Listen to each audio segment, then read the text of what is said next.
Hey guys, welcome back. This cashew cardamom kulfi takes me right back to my childhood. As kids, we weren't allowed to eat this from this guy selling outside my school. So mom would make it at home and I would eat bowls of these after my meal. In fact, the only reason I would have my meal would be for this kulfi at the end of it. Kulfi is much more than merely an ice cream. Let me show you what I mean. So let's get cooking.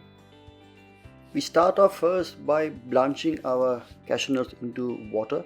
So bring water to a boil and add the whole cashew nuts. You can also use broken cashew nuts. The idea to blanch the cashew is to actually make it quite soft. So when you make it into a paste, it turns into a very fine paste. And that's the kind of a texture and consistency that I need. Once it is boiled, lightly cool the cashew and drain the cashew and put them into a food processor. Also add a tiny quantity of the water which you boil the cashew in. That will help it to make it quite nice and smooth.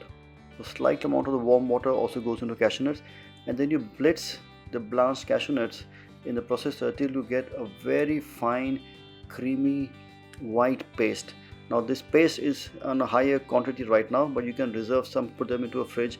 It lasts you for a week or 10 days, or you can also freeze it and that will remain for much longer. And here we are. Look at the color and look at the texture. A nice white creamy paste. Now this creamy paste of cashew is like a thickener. It thickens your kulfi, it thickens your sauces, and also gives a very nice flavor. Now kulfi base is made out of whole milk, full fat milk. So almost a liter of milk for a classic kulfi is reduced down to almost 1/3 or a quarter to get the right consistency. Bring the milk to a boil and then reduce it, but in this instance I'm using a thickener, so I only reduce the milk down to approximately 400 ml. Once it is reduced down, transfer it to a bowl. Just make sure that all the milk has gone in, and then we're going to spice it up, and this time I'm using a cardamom powder. So it's green cardamom powder, gives a very nice flavor to the kulfi. A few spoons of sugar. Sugar added last. If I cook the sugar with the milk, the color of the milk will change into a light brown color, which I don't want. I want it to be nice and white. Stir the sugar into the warm milk and melt it down, and then add in the cashew nut paste. Now the cashew nut paste will give a very nice flavor. It will also give a slight texture to the kulfi, but it will also thicken the kulfi, and that's one reason why we don't reduce it down to more than 400 ml, because the cashew will thicken it.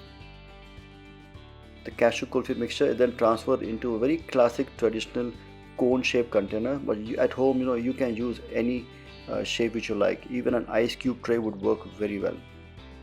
Transfer the kulfi to almost 3/4 capacity.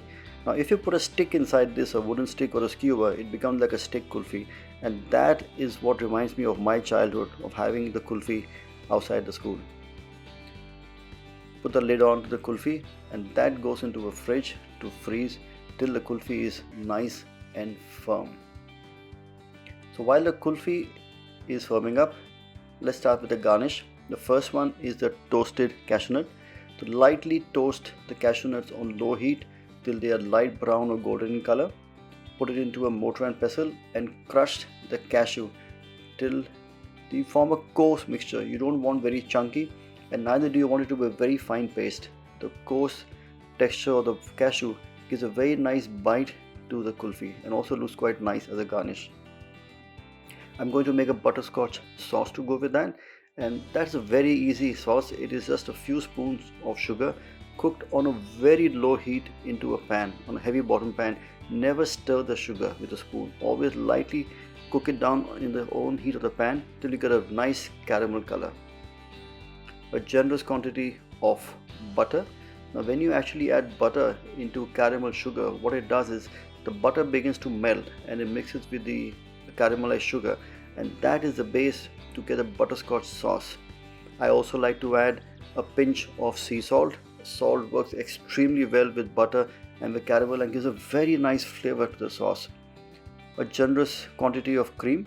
Stir the cream together to melt the caramelized sugar, and what you get is a wonderful rich brown color creamy sweet sauce, a kind of sticky sauce. Drizzle the sauce onto the plate This is going to be the assembly for the kulfi, and top the butterscotch sauce with the kulfis. And there you go, look at the colors, it's brown, it's white, and also drizzle a little of the butterscotch sauce onto the kulfi. And because it's caramel and it's cold kulfi, it becomes cold, it becomes firm, and also becomes a bit chewy, which is very nice for the palate. Sprinkle toasted cashew nuts on top, and finally a little flour to garnish the dish. Very simple, very elegant, very easy to make, but full of flavor. This is my cashew nut cardamom kulfi. Make sure you try it and leave your comments on the section below. Enjoy this and bon appetit.